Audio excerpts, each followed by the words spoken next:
Bienvenue à Planète Terre, à l'émission de cette semaine. D'abord, est-ce que Marine Le Pen est la politicienne la plus populaire en France? Marine Le Pen, c'est la présidente du Front National, le parti de droite extrême. Et selon 2 sondages récents, elle serait en tête si l'élection présidentielle avait eu lieu ce mois-ci. Eh bien, nous avons invité Claire Durand, sociologue à l'Université de Montréal et spécialiste des sondages, qui nous dit qu'il ne faut pas le croire et qui va critiquer assez durement la nouvelle méthode des sondeurs d'utiliser Internet pour essayer de déterminer l'humeur de l'opinion. Ensuite, nous allons parler d'Israël. Israël qui est un peu dans la tourmente du printemps arabe. Ses alliés, ses anciens dictateurs qui avaient fait la paix avec Israël tombent l'un après l'autre.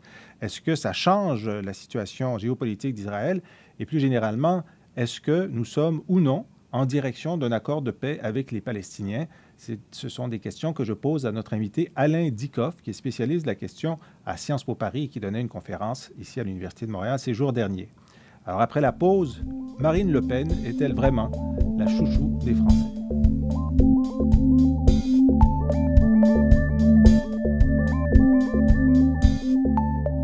Nous sommes de retour et comme promis, nous allons parler des sondages et de Marine Le Pen avec notre invitée Claire Durand. Merci d'être avec nous, Claire.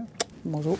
Bonjour. Alors, vous êtes professeur de sociologie ici à l'Université de Montréal. Vous êtes spécialiste en méthodologie, en particulier de méthodologie des sondages québécois, canadiens, américains et français, entre autres publications. Vous êtes très prolifique. Vous avez publié dans Public Opinion Research, journal international sur ces questions, un article justement sur les sondages de la campagne présidentielle française de 2007 et évidemment les leçons qui avaient été apprises ou pas apprises de la campagne de 2002. Exact. Où M. Le Pen père était passé au 2e tour, ce qui n'était pas prévu.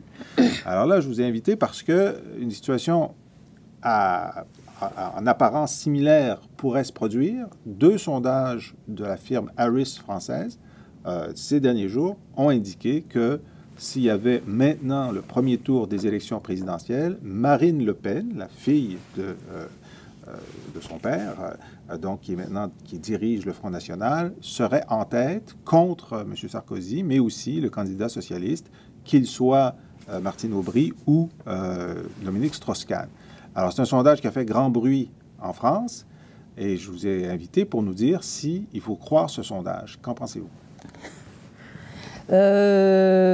Premièrement, Marine Le Pen, selon ce sondage, n'est pas en tête. Selon le sondage, n'est pas en tête? Non, parce que même si, bon, c'est un sondage Internet, on ne peut pas, strictement parlant, utiliser la marge d'erreur, mais si on utilise la marge d'erreur qu'eux-mêmes donnent, et qui d'ailleurs n'est pas exacte, il y a égalité entre les candidats. Il n'y a personne en avant. Pourquoi est-ce qu'il faut se méfier d'un sondage où ce sont des gens qui ont Internet, qui participent à un panel et qui répondent? Pourquoi? Toute personne qui a déjà ouvert un livre de méthodologie, page 1, sur l'échantillonnage, se fait dire un échantillon de volontaires, c'est un échantillon de volontaires. Il n'y a pas de... On n'a pas vraiment d'idée de ce que ça représente. Et puis, donc, là, on a affaire à un échantillon de volontaires. Okay. Et dites-moi, pourquoi est-ce que les volontaires ne sont pas représentatifs de la population? Ils peuvent l'être par hasard. Par hasard? Parfois. Il y a même eu des sondages Internet qui se révélaient finalement très bons. Si, par exemple, vous pensez que toutes les personnes de 18-24 ans, hommes, résidents à Montréal, francophones, votent à peu près pareil. Alors, effectivement, si je prends des volontaires qui sont des 18-24 ans, résidents à Montréal, etc., je devrais peut-être avoir l'intention de vote correcte. Mais on sait bien que la réalité est beaucoup plus complexe que ça. L'autre problème, évidemment, c'est pas les jeunes, c'est l'autre bout du spectre qui sont les personnes âgées. Alors, les firmes de sondage nous disent on pondère. Oui, mais combien avez-vous de femmes de 70 ans avec une scolarité faible dans votre panel Internet? Bon, si vous en avez une, elle n'est pas représentative. Et par ailleurs, je ne peux pas pondérer à partir de 0. S'il n'y en a pas, Je ne peux pas pondérer. Pondérer, c'est-à-dire ajuster en fonction de la proportion réelle par rapport à la proportion qu'on a dans l'échantillon. Dans la population. Or, on sait que, pour ce qui est du vote, ce sont les personnes plus âgées ont plus tendance à aller voter que les personnes plus jeunes. Alors, on se dans retrouve... le panel de volontaires, on a trop de jeunes par rapport au nombre d'électeurs et pas assez de vieux par rapport au nombre d'électeurs. Et surtout, les vieux qu'on a, et en plus, les vieux qu'on a sont fort probablement absolument pas représentatifs du vote des personnes âgées. C'est ça. On a les personnes plus âgées, mais puisqu'ils sont habiles avec Internet, ils représentent une catégorie qui n'est pas l'ensemble. Alors, cela dit, pourquoi est-ce qu'il y a une telle vogue dans les maisons de sondage pour les votes Internet plutôt que ce qu'ils faisaient avant des sondages téléphoniques? Le prix. Le prix. Point. Period. Ça coûte beaucoup moins cher. Greed. Point à la ligne.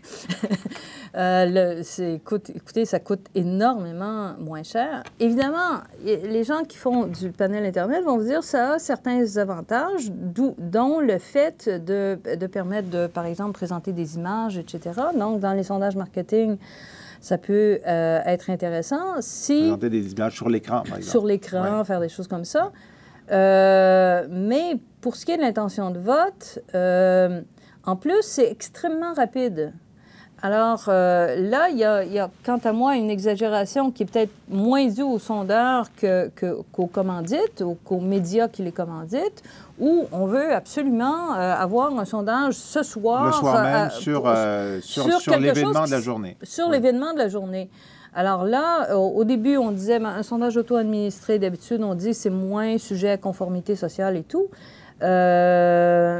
Peut-être, mais certainement pas quand il est fait extrêmement rapidement, avant que la nouvelle ait eu le temps d'être décantée, d'une part, et d'autre part, auprès des gens qui étaient disponibles ce mercredi soir-là, entre telle heure et qui ont ouvert leur ordinateur. Parce qu'il faut comprendre que ce qu'on a comme information sur ces panels, c'est que le taux de réponse avoisine le 1 1 par rapport à quoi? Par rapport au nombre de personnes qui sont invitées à répondre au sondage. OK. Donc, les gens qui sont inscrits sur ce panel, donc on reçoit des courriels, inscrivez-vous au panel, vous allez avoir une récompense. Sur 100 personnes qui sont inscrites au panel, il n'y en a que 1 qui répond. Sur 100 personnes qui sont invitées à répondre. Invitées à répondre. Donc, si je veux en avoir 1000, je dois en inviter 100 000. OK. Et si la firme de sondage me dit « j'ai 100 000 personnes dans mon panel », ben, elle les invite tous à chaque fois.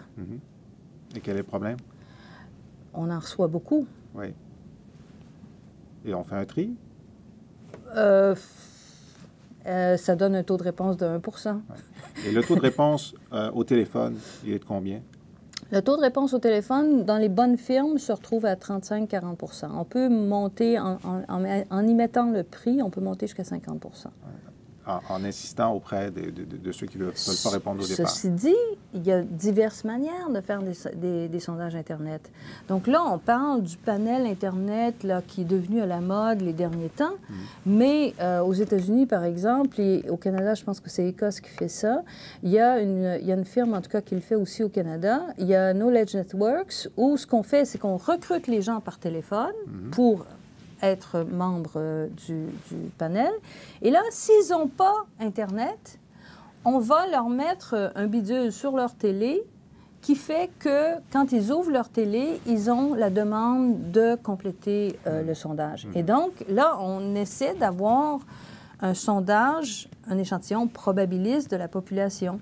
Il y a aussi la firme Somme qui a fait quelque chose comme ça, c'est-à-dire qu'elle recrute via ces sondages téléphoniques. Et ils ont eu, je crois, un taux de réponse en haut de 50 % pour leur panel. Mais, évidemment, ils font un panel par mois ou des choses comme ça. Et donc, les panels qu'on a là, le Harris Interactive, et ici au Québec, les G-Crop, Angus Reid, sont des panels où vous avez juste à faire Google, le sondage, vous allez voir apparaître des invitations à participer à des sondages ou même à arrondir vos fins de mois en participant à des sondages. Parce qu'il y a une rémunération qui vient à ça, mais elle est très légère. Elle est généralement très légère, mais elle peut être plus élevée, par exemple, pour certains sondages marketing. Mais elle est généralement légère. Mais on dit qu'en ce moment, 90 des sondages Internet sont répondus par 3 des internautes. Ah oui, toujours les mêmes. Et donc, il y a des gens qui sont sur 4, 5, 6 panels. Est-ce qu'il est possible que, puisque des sondages Internet sur l'intention de vote ou sur la satisfaction du gouvernement, etc., sont faits maintenant par Internet, qu'un parti politique décide de demander à ses militants ou ses employés de s'inscrire sur les panels pour essayer d'influencer le résultat? Et est-ce que ça peut marcher? Ça pourrait certainement influencer, oui. La seule raison qui me fait croire que c'est pas certain que ça se fasse, c'est qu'on se dit qu'il y aurait toujours quelqu'un quelque part qui se vanterait que et qu'on finirait par le savoir. Mais c'est sûr que tout militant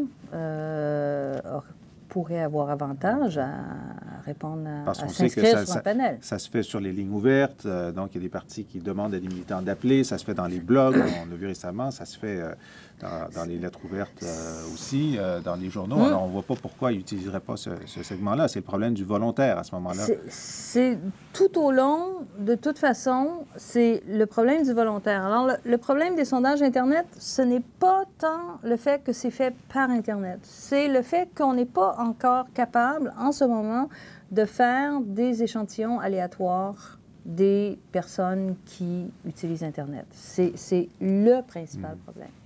Alors récemment, il y a eu un débat au Canada anglais sur un certain nombre de sondages qui avaient été publiés sur l'intention de vote de M. Harper, de M. Ignatieff, de M. Layton, et des variations de 2 ou 3 points d'une semaine à l'autre qui avaient amené les commentateurs à dire « Ah, mais c'est sûrement telle décision qui a apporté telle... » Et il y a Alan Gregg, qui est un sondeur de renom, qui a dit « Écoutez, arrêtez, tout ça est dans la marge d'erreur. » Et il n'y a rien à commenter. Est-ce que vous êtes d'accord avec ça? Ah, mais là, écoutez, si on pouvait convaincre les journalistes qu'une marge d'erreur, ça existe, déjà, on aurait beaucoup moins de problèmes parce qu'il y a toujours ce truc d'attribution. Je me rappelle très bien, quand il y a eu le dépôt du rapport Gomery, il y a eu un sondage le lendemain fait extrêmement rapidement où il y avait une baisse de je ne sais pas combien de pourcents du Parti libéral. Le journaliste m'appelle, il y a une baisse, mais il m'a appelé juste une journée après. Vous voyez, l'autre sondage qui est sorti tout de suite après ne montre pas de baisse du Parti libéral. Alors, la baisse a duré 24 heures. Et évidemment, à chaque fois, on se dit, s'il y a une baisse, il doit y avoir une cause. Et s'il y a une hausse, il doit y avoir une cause. Alors là, tout le monde se met à spéculer. Oui, c'est parce qu'il s'est passé ça, etc. Mais personnellement, je pense que les intentions de vote ne changent pas à une telle vitesse du jour au lendemain, comme ça. Et donc, je vous dirais 90 du temps, 95 du temps, il n'y a aucune différence significative. C'est un pur effet du hasard. Bon, par exemple, ça veut dire que si j'ai un sondage qui me dit que le candidat A a 30 d'intention de vote, le B a 28 et le C a 36 et que le lendemain, les trois ont changé de position, mais à l'intérieur d'un mouchoir de poche de 5 pour vous, il ne s'est rien passé. C'est pas juste pour moi, là. Il ne s'est rien passé. Et si vous voulez vérifier ça, amusez-vous, allez chercher des sacs de M&M ou de Smarties. Et puis, ça, c'est tous des échantillons. OK? Alors, c'est ça, un sondage d'un échantillon. Alors, vous en prenez 5 comme ça et comptez le nombre de Smarties qu'il y a dedans et comptez le nombre de rouges. Oui. Vous allez vous apercevoir qu'il n'y a pas un sac qui a le même nombre de Smarties, il n'y a pas un sac qui a la même proportion de rouges. La proportion de rouges, c'est la proportion de libéraux. OK? Et donc, ça varie d'un sac à l'autre. Mais tout ça bouge autour de la vraie proportion de rouge dans les sacs de Smarties, qui est à peu près de 20 Alors, vous allez avoir dans votre sac de Smarties entre 17 et 23 de rouge.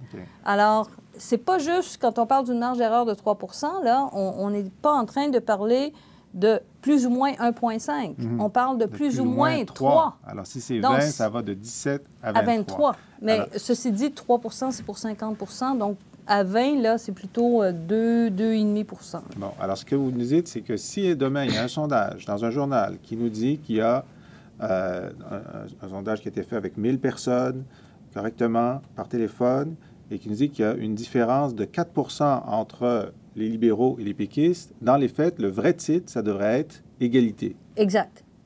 Et si le lendemain, il y a un renversement, le vrai titre devrait être égalité encore. Exact. Mais ça vendrait beaucoup moins de journaux. Mais c'est ça. Et Marine Le Pen en tête, écoutez, c'est Harris Interactive, c'est la première fois, si je ne m'abuse, qu'ils font un sondage d'intention de vote.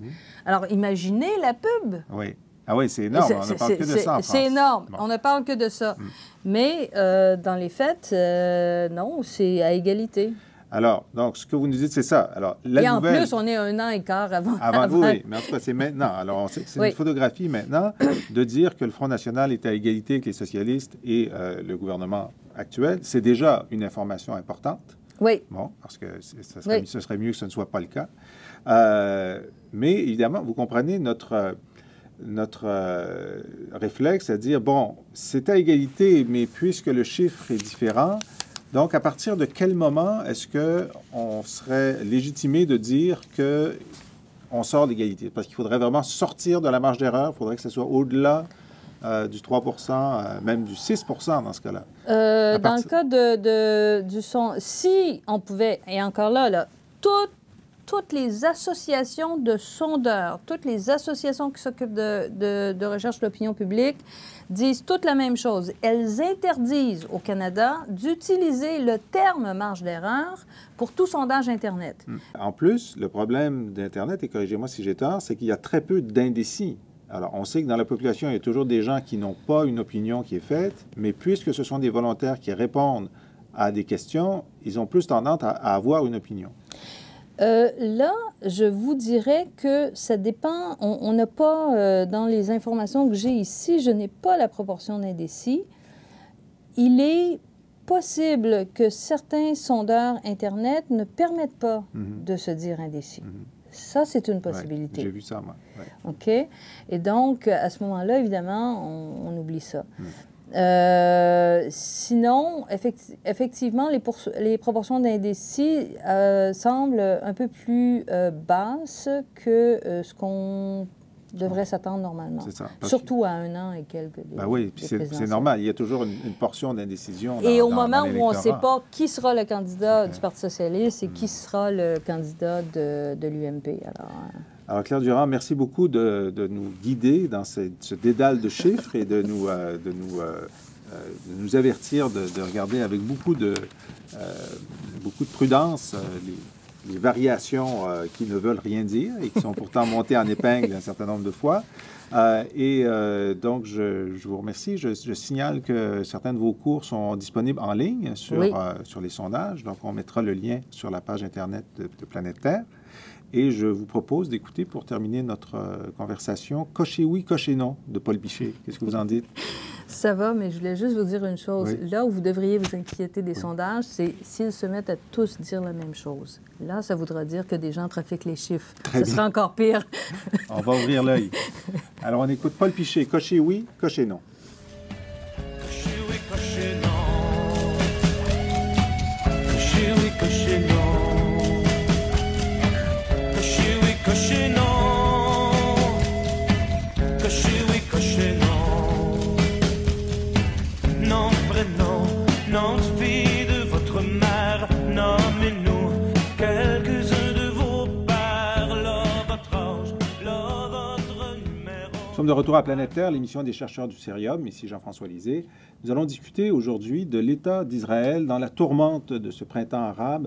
Comment est-ce que les révolutions en Tunisie, en Libye, en Égypte et les manifestations dans le Golfe, en Jordanie, sont en train de modifier la position d'Israël? C'est le prétexte d'actualité, mais avec notre invité qui en sait beaucoup sur le sujet, on va essayer aussi de faire le point sur l'État d'Israël et les perspectives de paix dans l'avenir prévisible, s'il y en a. Alors, Alain Dikoff, merci beaucoup d'être là. Alors Alain, vous êtes un ami du Cérium, vous avez participé à nos écoles d'été sur le Moyen-Orient ces dernières années. En ce moment, vous êtes à Montréal à l'invitation de nos collègues de l'Université du Québec à Montréal. Vous avez donné une conférence au Centre d'études sur la sécurité et la paix internationale ces derniers jours à l'Université de Montréal. Et vous avez écrit beaucoup sur les questions d'Israël, dont l'État d'Israël, un livre collectif que vous avez dirigé chez Fayard. Vous êtes directeur de recherche au CERI Sciences Po Paris. Alors, Alain Dikoff, Israël et le printemps arabe, c'est un élément déstabilisateur parce qu'Israël était relativement satisfait de l'architecture des alliances autour d'elle. Alors, comment réagit-elle? Oui, c'est vrai que les Israéliens étaient évidemment habitués à un certain ordre régional dans lequel il y avait en particulier un traité de paix avec l'Égypte, un traité de paix avec la Jordanie, deux régimes, disons, proches de l'Occident et qui étaient certes autoritaires à l'interne, mais qui étaient rentrés dans un processus de négociation avec les Israéliens et avaient donc établi la paix avec eux. Maintenant, évidemment, s'ouvre une période d'incertitude. En Égypte, le tournant a déjà eu lieu, au moins en partie avec le départ de Moubarak. Par rapport à cela, c'est vrai que dans un premier temps, Benjamin Netanyahou, donc le Premier ministre israélien, a tenté de demander, au moins en tous les cas, aux pays européens et également aux États-Unis de ne pas lâcher Moubarak trop vite parce que, évidemment, il craignait que cela ouvre une période de trop grande instabilité. Bon, évidemment, comme d'autres, il a dû se résigner au fait que... C'est la rue qui décidait. Que la rue décidait, qu'il y aurait un changement de présidence, c'est certain, certainement de régime à l'avenir avec les modifications de la Constitution et les élections en Égypte qui se préparent. Donc, évidemment, les Israéliens se sont résignés à cette éventualité. Ce qui compte surtout pour eux, c'est évidemment que le traité de paix signé en 1979 soit honoré, soit respecté, et que l'Égypte, quel que soit finalement son gouvernement, reste finalement fidèle à la stratégie que Sadat avait ouverte dans les années 70. Alors, le gouvernement militaire actuel en Égypte, le gouvernement de transition, a indiqué qu'il allait respecter, bien sûr, l'accord de paix. Il y a une frontière commune, c'est une chose, mais aussi, ce sont les Égyptiens qui contrôlent une des frontières de la bande de Gaza, cette parcelle de l'État d'Israël qui est sur la Méditerranée et qui est contrôlée par le Hamas, qui est un groupe islamiste radical. Et évidemment, Hosni Moubarak était un très grand allié d'Israël pour le blocus de Gaza, et y compris, on sait qu'il y a un certain nombre de tunnels qui sont construits sur la frontière entre Gaza et l'Égypte pour essayer de faire passer des armes, des missiles. Et que Hosni Moubarak était un excellent allié. Est-ce qu'on peut penser que, quelle que soit la configuration électorale qui sortira d'une élection peut-être à l'automne, il est impossible de trouver quelqu'un d'aussi pro-israélien que ne l'était le dictateur Moubarak? C'est-à-dire qu'on ne peut évidemment pas préjuger de ce que seront les élections en Égypte, mais je dirais qu'il y a de fortes probabilités que le gouvernement égyptien, quel qu'il soit dans une position un petit peu moins accommodante que ne l'était le président Moubarak. Pourquoi est-ce que je dis ça? Parce que si on regarde évidemment un petit peu la sociologie, autant qu'on puisse le juger, électorale égyptienne, c'est que bien sûr, les frères musulmans, c'est un mouvement important. Leur parti a été légalisé. Ils vont certainement avoir un certain nombre de représentants au Parlement. D'autres forces qui sont en train de se recomposer progressivement, un peu de gauche, social-démocrate, compteront aussi. Mais il y aura aussi, évidemment, des gens de l'ancien parti dominant du PND, du Parti national-démocrate, qui vont se reconvertir. Mais tout cela laisse quand même penser que les forces qui seraient plus critiques vis-à-vis d'Israël seront beaucoup plus présentes dans le prochain gouvernement. Parce que dans l'opinion publique est massivement pro-palestinienne.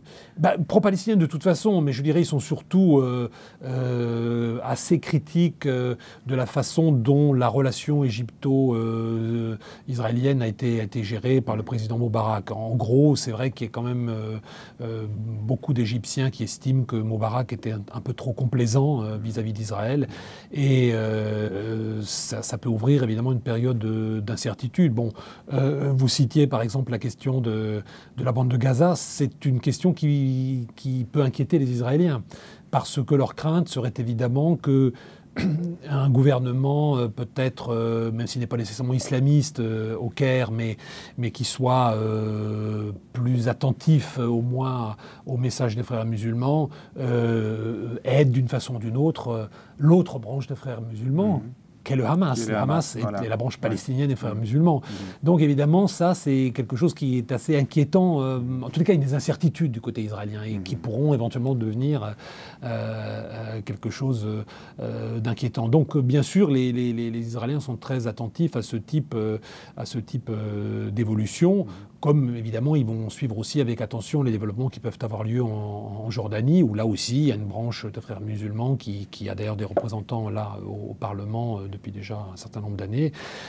Est-ce que là aussi, si les réformes sont entreprises par le roi Abdallah, ce segment de l'opinion publique et de la représentation politique sera renforcé? C'est probable, mais du coup, ça peut aussi avoir des conséquences négatives dans les relations jordano-israéliennes. Donc c'est vrai que c'est une période nouvelle qui s'ouvre, qui soulève beaucoup de questions. Alors parlons de la question de la paix elle-même. Le président Obama a beaucoup investi à partir de son arrivée en désignant un envoyé spécial. Hillary Clinton était également sur le cas. Et l'automne dernier a même décidé d'inviter à Washington les principaux participants, le Premier ministre israélien, le président de l'autorité palestinienne, en donnant même une échéance et en disant, bon là, on va faire un grand coup, on va essayer de s'y rendre. Et il y a eu une embûche qui semblait surmontable à la plupart des observateurs, mais qui a été insurmontée, c'est celle du prolongement des colonies israéliennes en territoire de Cisjordanie. Et là, la question qui se pose, c'est si le gouvernement de Netanyahou veut vraiment la paix, pourquoi est-il aussi fermé sur cette idée de moratoire sur des colonies qui sont dans un territoire qui, normalement, après une paix, serait, pour l'essentiel, palestinien? Alors, d'une part, je pense que le gouvernement actuel n'est pas vraiment un gouvernement qui est prêt à des concessions importantes sur la question israélo-palestinienne. Donc je dirais que la ligne politique, c'est plutôt de penser qu'il n'y a pas finalement de possibilité d'arriver à un compromis avec les Palestiniens aujourd'hui, en tous les cas pas un compromis qui prendrait suffisamment en compte les demandes israéliennes. C'est-à-dire, par exemple, le fait que Jérusalem reste unifiée sous souveraineté israélienne, que les Israéliens puissent annexer un pourcentage non négligeable de la Cisjordanie, que, par exemple, la vallée du Jourdain reste la frontière dite de sécurité d'Israël. Ça fait quand même beaucoup de demandes, si vous voulez. Ouais. Il est évident qu'on ne trouvera pas de Palestiniens acceptant cela. Donc c'est vrai que ce type de compromis territorial paraît impossible. Donc du coup, c'est vrai que Netanyahou ne voit pas non plus pourquoi il aurait fait des concessions prolongées. En tous les cas, il a fait un petit geste avec un moratoire qui a duré 9 mois, mais il n'était pas prêt à le renouveler parce que tout simplement, il savait que ça ne servirait à rien dans la logique qui est la sienne. Donc, du coup, il s'est permis non seulement de refuser le moratoire, mais même de refuser l'offre américaine, qui n'était quand même pas négligeable. C'est-à-dire qu'Obama a quand même mis pas mal de choses sur la table en termes d'équipement militaire, etc., si Netanyahou était prêt à aller à la négociation. Or, il a refusé cela. Donc, ça veut dire qu'il y avait vraiment une décision très claire de continuer finalement cette logique de colonisation. Il y a aussi une raison de politique interne qui est très importante, c'est que Netanyahou et beaucoup de ses alliés sont des soutiens, tout simplement, des colons. Donc évidemment, prendre des décisions politiques qui iraient à l'encontre de leurs intérêts, c'est quelque part mettre le feu dans leur propre maison. Donc ils n'ont aucun intérêt à aller de l'avant. Mais on est dans un véritable cercle vicieux, parce que plus il y a de colonies, plus il y a de colons. Plus il y a de colonies, plus il y a de parcelles du territoire de Cisjordanie qui sont sous juridiction d'Israël, plus les Palestiniens se sentent dépossédés de parcelles toujours plus importantes de leur territoire, et plus il sera difficile de les démanteler si un jour on décidait de signer un accord de paix. Alors, ça nous pose la question de fond, c'est s'ils font cela, est-ce qu'on devrait en tirer la conclusion qu'ils n'envisagent pas la paix? Je dirais que tout dépend ce qu'on met sous le terme paix. C'est-à-dire de quel type de paix on parle. Si on escompte, et à mon avis c'est évidemment ce qu'il faudrait essayer de faire, une paix équitable, une paix qui prenne en compte au moins une justice relative, bon, parce que la justice absolue elle n'est pas possible, mais une justice relative, ça veut dire un compromis. Ce compromis, il doit reposer sur des bases minimales. C'est-à-dire que les bases minimales, pour moi, c'est division de souveraineté à Jérusalem, retrait et démantèlement de la plupart des colonies. Bon, je dis la plupart parce qu'on peut considérer en effet que celles qui sont proches de l'ancienne ligne d'armistice pourraient être éventuellement annexées par Israël, pour peu qu'Israël donne une partie de son propre territoire en compensation. Donc les logiques d'échanges territoriaux sont tout à fait imaginables. Mais tout ce que vous dites, ce sont des scénarios qui sont connus, qui sont existants. Si demain les deux parties décidaient de signer, en fait, tous les éléments de solution préexistent. Tout à fait. Mais ce qui manque, c'est qu'il faut des partenaires pour le mettre en œuvre. Ouais.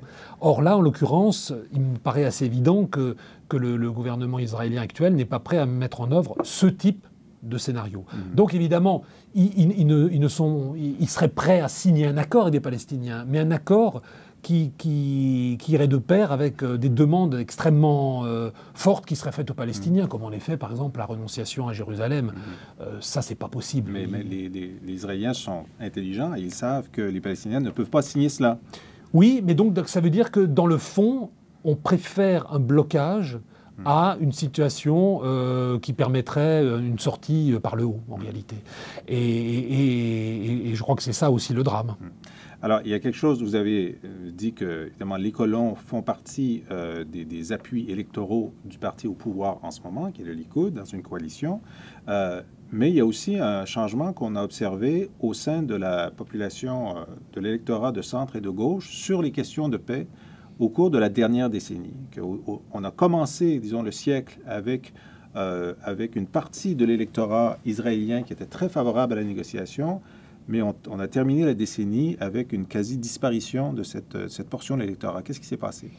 Oui, donc ça c'est très juste. Ce qui s'est passé, c'est tout simplement que il y a eu ce qu'on appelle la deuxième intifada, c'est-à-dire le retour d'une violence israélo-palestinienne à partir du mois de septembre 2000, qui a duré à peu près jusqu'en 2005, et qui s'est traduite, entre autres, du côté israélien par une série d'attentats suicides. Bon.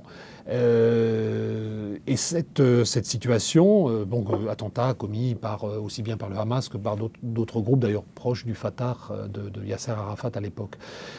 Donc cette situation a constitué à l'évidence un traumatisme pour la société israélienne. Et la conclusion que les gens ont tirée de cela, comme d'ailleurs de la prise du pouvoir du Hamas à Gaza, et que le Hamas finalement a commencé à lancer aussi des roquettes sur le sud d'Israël, la conclusion qu'ils en ont tirée, c'est que dans le fond, la situation n'était pas prête pour arriver à un accord de paix, et que donc il valait mieux rentrer dans une logique qu'on pourrait appeler un petit peu la stratégie du dos rond, c'est-à-dire on attend, et puis on voit si un jour les choses se présentent mieux, on fera des propositions à ce moment-là. Mais il y a eu un mouvement en clair politiquement, ça s'est traduit par un mouvement à droite de l'électorat. Donc une perte d'espoir. Oui, une perte d'espoir, une désillusion. Désillusion, et donc une radicalisation, un raidissement de la position face aux Palestiniens. Un raidissement, une montée du nationalisme en interne, un nationalisme qui ne va pas de pair avec une logique de compromis, et je dirais aussi, évidemment, le fait que les Israéliens ont une lecture de l'évolution régionale qui renforçait aussi ce qui se passait au niveau israélo-palestinien, c'est-à-dire la logique de nucléarisation de l'Iran, la montée aussi en puissance politique comme militaire du Hezbollah au Liban. Tout cela, évidemment, ont été des facteurs qu'on a ajoutés au développement proprement palestinien pour considérer que finalement l'environnement était dangereux. Voilà, l'environnement était dangereux, et que dans un environnement dangereux, on ne doit pas faire de concessions. On doit rester plutôt droit dans ses bottes. Alors c'est très paradoxal parce que donc du côté palestinien, vous l'avez dit, à Gaza, le Hamas a pris le pouvoir lors d'élections qui étaient essentiellement correctement tenues, évidemment, maintenant, le mandat est échu, il n'y a toujours pas d'élection. Du côté de la Cisjordanie, l'autre partie, la principale partie de la Palestine, c'est le Fatah de Yasser Arafat et ses successeurs qui ont pris le pouvoir. Et donc, on a d'une part, dans la bande de Gaza, un gouvernement islamique radical qui refuse l'existence d'État d'Israël. Mais du côté de la Cisjordanie, on a une autorité palestinienne qui est beaucoup plus collaboratrice que dans le temps de Yasser Arafat, qui collabore avec les Américains et les Israéliens pour assurer la sécurité, qui est beaucoup plus proche des thèses européennes, qui est presque pas religieux, en fait, il n'y a pas d'islamisme radical dans ce gouvernement, et qui, en fait, livre la marchandise de la normalisation d'un État qui devrait fonctionner correctement, mais qui n'en tire aucun bénéfice dans sa marche vers la paix. Oui, ça vous avez raison. Je pense que ça, c'est en effet un paradoxe, mais qui est lié précisément au fait que les Israéliens, enfin le gouvernement israélien n'a pas fait le choix qu'il aurait dû faire sur la question de la colonisation. Parce qu'en effet, le bénéfice que Salam Fayyad, le Premier ministre actuel, ou Mahmoud Abbas, donc le président de l'autorité palestinienne, serait en droit d'attendre, c'est qu'en effet, je dirais, en guise un petit peu de rétribution politique de leur bonne conduite, c'est que les Israéliens devraient au moins déjà commencer par geler la colonisation et rentrer dans une logique de rétrocession territoriale. Sauf que, précisément, le gouvernement actuel n'est pas prêt à rentrer dans cette logique, parce qu'il adhère foncièrement, finalement, à la logique d'expansion territoriale. Donc, on est dans un jeu qui indirectement va renforcer les éléments radicaux du côté palestinien, parce que le Hamas ou le djihad islamique ont beau jeu de dire que finalement ces négociations sont cousues de fil blanc, qu'elles ne mènent à rien, et que dans le fond, même si eux-mêmes n'obtiennent pas beaucoup plus, ça n'est pas la peine de faire de compromis en tous les cas. Alors, qu'est-ce qui reste pour l'autorité palestinienne et quelle stratégie moi, je pense que la seule carte qu'ils peuvent jouer aujourd'hui, et qu'ils jouent d'ailleurs, c'est un peu la stratégie de Fayyad, du Premier ministre. C'est-à-dire, depuis septembre 2009, consolider les institutions de l'autorité palestinienne en Cisjordanie, puisque c'est le seul territoire contrôlé, accroître l'efficacité, la transparence, construire... Il y a beaucoup moins de corruption maintenant. Ah oui, ça je crois qu'il n'y a pas de doute. Il n'y a pas de doute. Je pense que l'autorité fonctionne beaucoup mieux. Il n'y a pas de doute, elle fonctionne mieux.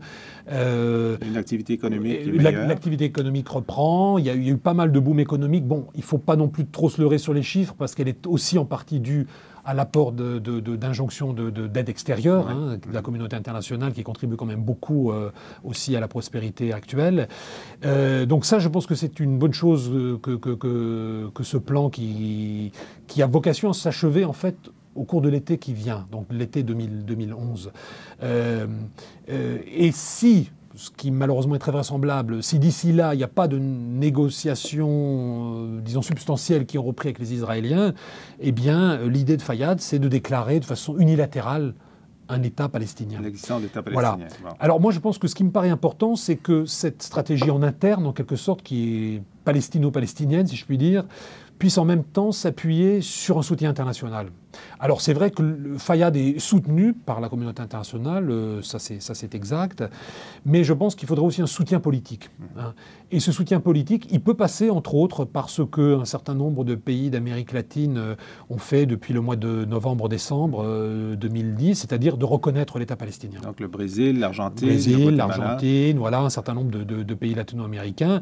Alors pour le moment, on est resté cantonné un petit peu en Amérique latine, mais il est tout à fait sûr que si ce mouvement pouvait gagner, par exemple, certains pays européens, je pense que ça modifierait un petit peu le comportement israélien. Ces reconnaissances, en particulier du Brésil, qui est un géant, se sont faites avant que la demande officielle ne soit faite. De reconnaissance par l'autorité palestinienne. Oui, mais c'est un moyen. C'est clair que politiquement, c'est un moyen pour Fayyad d'avoir des cartes en main. Alors, disons qu'on est à l'été prochain, l'été 2011, et Fayyad dit, bon, ben maintenant, je proclame l'existence de l'État de Palestine. Voilà, des pays comme la France, évidemment, seront interpellés. Absolument. Que feront-ils? Je n'en ai aucune idée. Mais évidemment, je dirais que la logique, s'ils ont soutenu Fayyad, et ils l'ont fait depuis l'été 2009, en particulier en soutenant toutes ces initiatives sur le plan économique, il me semble que l'Union européenne devrait aussi rentrer dans une logique de reconnaissance.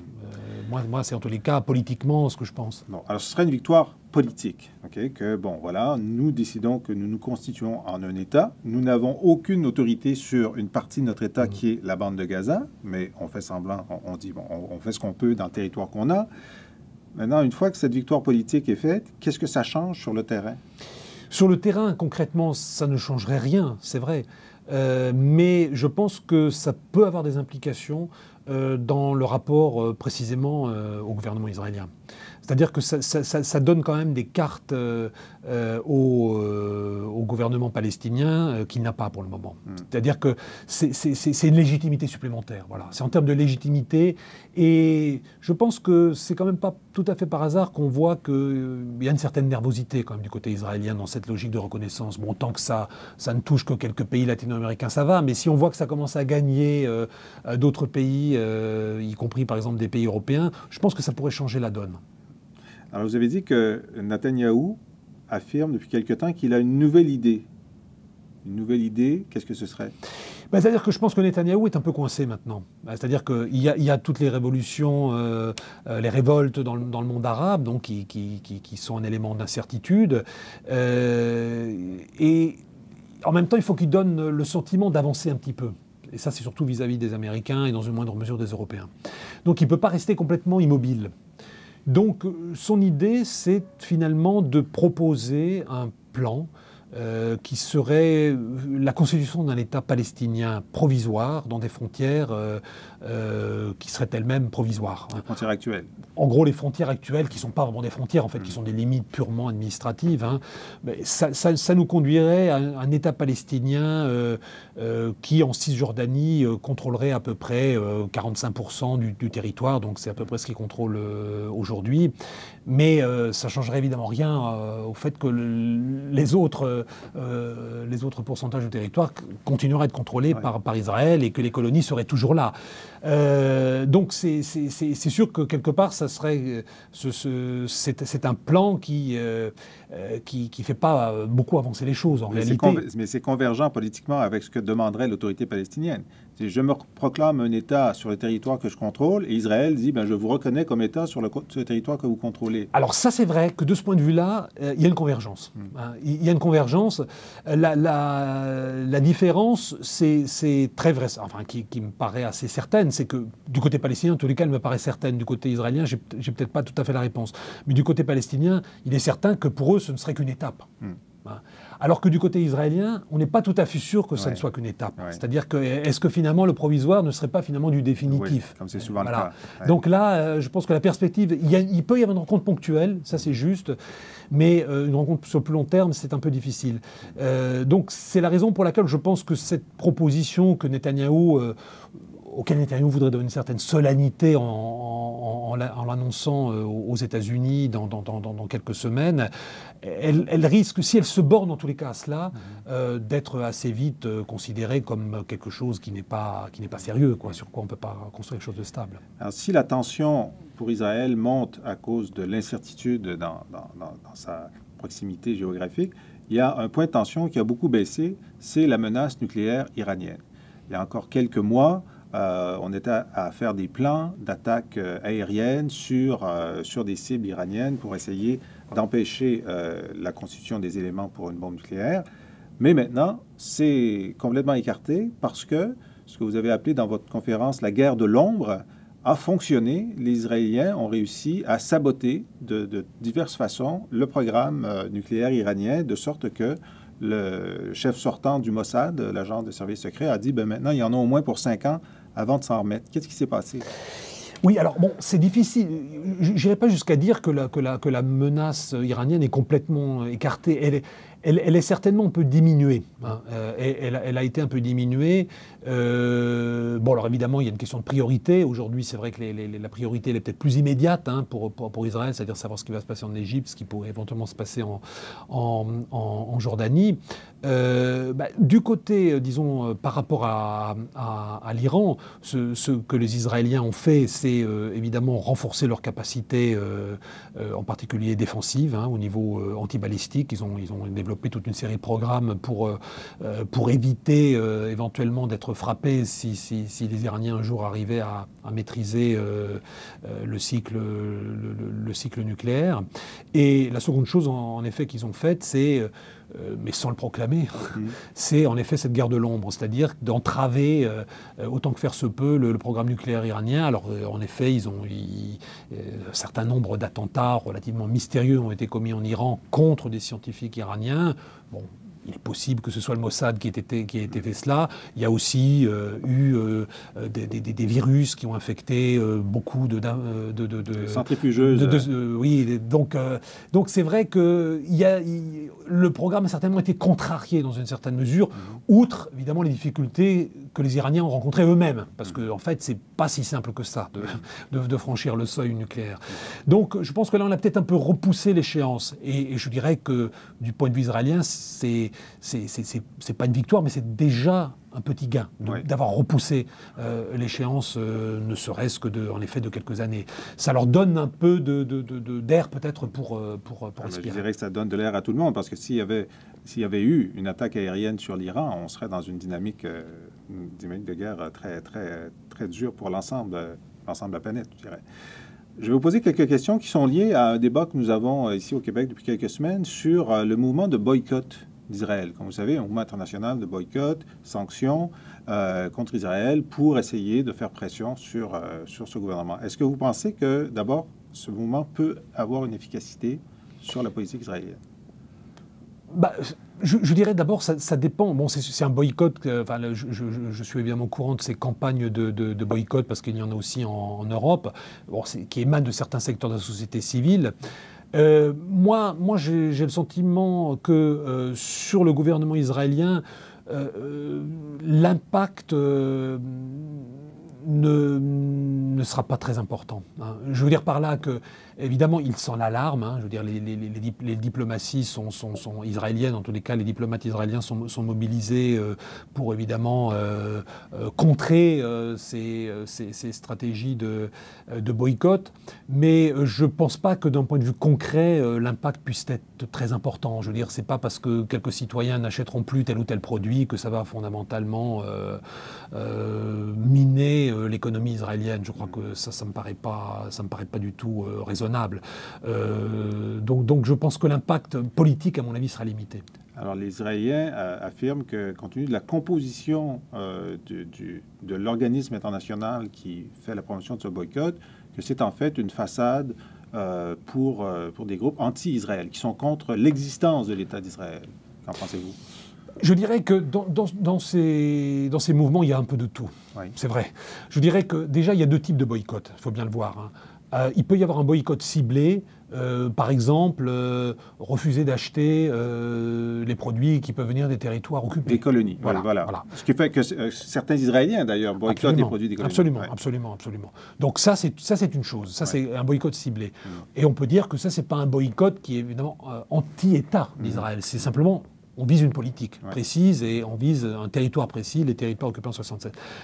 Un boycott général, c'est déjà tout à fait autre chose. C'est-à-dire, si on dit, par exemple, on refuse d'accueillir des universitaires israéliens ou des artistes, des cinéastes, que sais-je, parce que c'est une question qui se pose régulièrement maintenant dans pas mal de... Ça, c'est déjà autre chose. Parce que là, on peut considérer que c'est un boycott qui va bien au-delà d'une politique, mais qui finalement vise à travers une personne, éventuellement, un pays dans sa globalité. Donc là, je crois qu'en effet, il y a dans ces groupes des groupes qui sont juste liés à une critique d'une politique, et il y a des groupes qui sont, à mon avis, très clairement antisionistes fondamentalement, c'est-à-dire contre l'existence de l'État. Donc il y a aussi, je crois qu'il ne faut pas se le masquer, une logique de délégitimation qui existe chez certains. Alors évidemment, le parallèle est fait avec l'Afrique du Sud.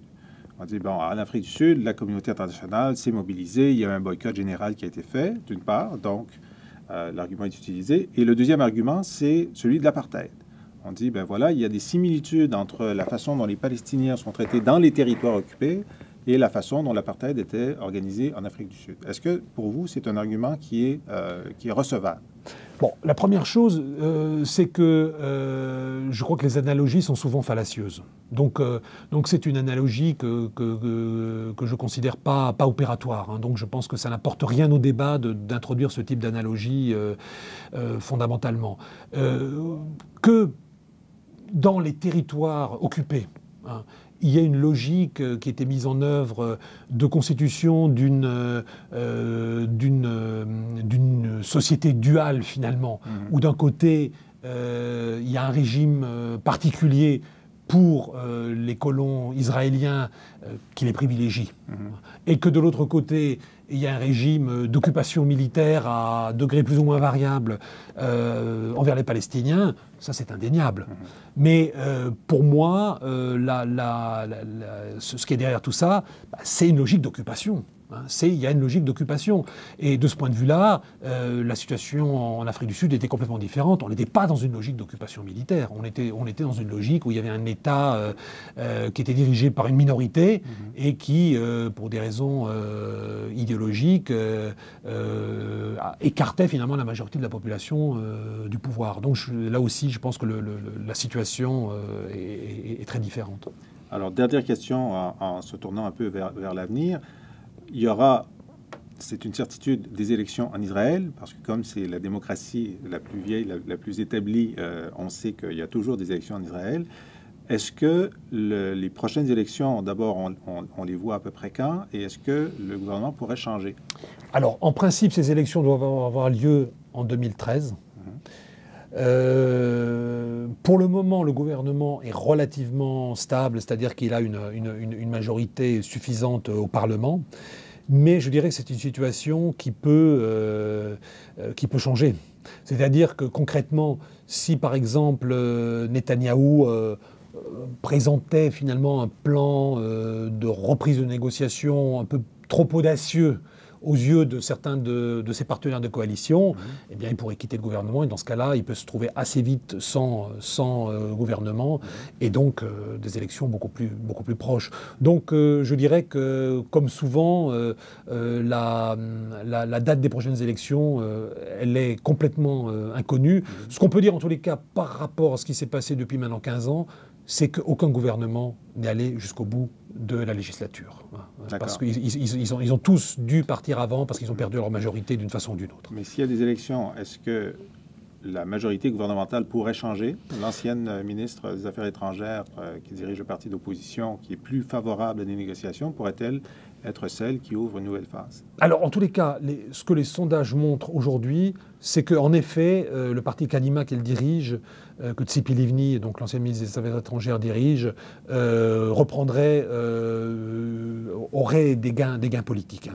Alors ça serait plutôt quand même une bonne nouvelle, mais les sondages montrent aussi qu'il y aura des recompositions du côté des formations religieuses, et qu'en particulier un ancien leader d'un parti ultra-orthodoxe qui n'était pas éligible pour des raisons de condamnation judiciaire va à nouveau rentrer dans le jeu politique. Et ça changera certainement pas mal de choses au niveau du comportement de l'électorat séfarade, c'est-à-dire des juifs venant d'Afrique du Nord qui pourraient être assez nombreux à reporter leur voix sur ce candidat qui s'appelle Aryeh Deri. Donc il y a des possibilités de surprise, je dirais, dans les prochaines élections. Alain, c'est décidé, il faudra vous réinviter pour que vous nous expliquiez les changements politiques qui auront lieu et leur impact sur ce processus de paix. Alors, je rappelle que nous vous recevions Alain Dikoff, vous êtes directeur de recherche au CIRI à Sciences Po Paris. Vous avez publié avec des collègues l'État d'Israël, un livre que vous avez dirigé chez Fayard, qui fait un tour d'horizon assez exceptionnel de la situation sur place. Et encore une fois, merci pour votre éclairage éclairé sur la situation généralement assez soumise à un épais brouillard. Merci à vous. Au revoir.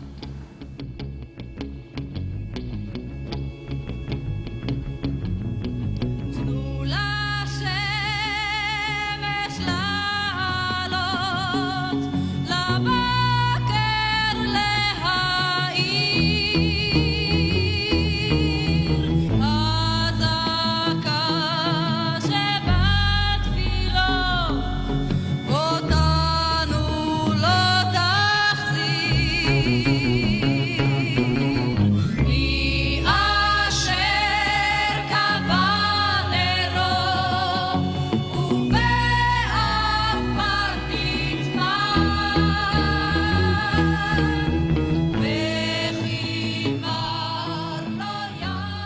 Voilà, c'était notre émission pour cette semaine. Nous espérons qu'elle vous a intéressé. Vous pouvez la revoir ou voir les émissions précédentes sur le site du Cerium, cerium.ca, ainsi que des liens vers les informations liées aux entrevues que nous avons réalisées. Et j'en profite pour vous dire que vous allez trouver aussi sur le site du Cerium la programmation des écoles internationales d'été du Cerium pour juillet prochain. Je vais vous en parler brièvement. Les écoles auront lieu du 4 au 16 juillet en 2 périodes d'une semaine. Vous savez, ce sont des écoles qui se déroulent chacune sur 6 jours avec un thème particulier. Et il y en a au total 7 cette année. Je vous donne les thèmes. La Chine, superpuissance, une vision générale des questions politiques, économiques, environnementales de la Chine par plusieurs professeurs et conférenciers. Les États-Unis, en 2011, une nation sous tension. Nous serons bientôt à 1 an des présidentielles de 2012 et nos experts vont nous expliquer comment la société américaine est en train d'évoluer. Les droits de la personne sur Terre, un diagnostic. Nos collègues de la faculté de droit vont faire un tour d'horizon de la situation des droits de l'homme dans le monde et du droit international sur cette question. Le modèle scandinave, les outils pour le succès. Nous allons tenter d'expliquer en quoi les Scandinaves réussissent toujours à être au sommet des palmarès, que ce soit sur la croissance économique, la longévité ou la lutte contre la pauvreté, entre autres. Dans la deuxième semaine, nous avons un cours sur la diversité biologique avec nos collègues de géographie, de biologie et de droit sur l'état de la situation, les enjeux et les approches de gestion sur toutes ces questions d'air protégé, les valeurs de la biodiversité, les biens et services écologiques. Nous revenons avec l'école Gérer une crise internationale où les étudiants et les participants de la société civile, comme vous, est invités à gérer une crise internationale avec les outils pour vous permettre de le faire. Et finalement, j'ai gardé en dernier cette nouvelle école, le Printemps arabe, où des experts vont nous expliquer pourquoi la situation a été aussi intéressante et continue de l'être dans le monde arabe. Qu'est-ce qui explique les révolutions en cours? De quelle nature sont-elles? Et à quoi est-ce qu'on peut s'attendre pour les mois et les années qui viennent? C'est l'école, le Printemps arabe. Toutes les informations sont sur le site du Cerium, cerium.ca. Les inscriptions sont ouvertes. Nous espérons vous y voir. En terminant, je remercie l'équipe technique de l'émission, Luc Laflamme, Jocelyn Forget, Félix Lajeunesse, et je vous donne rendez-vous à la semaine prochaine.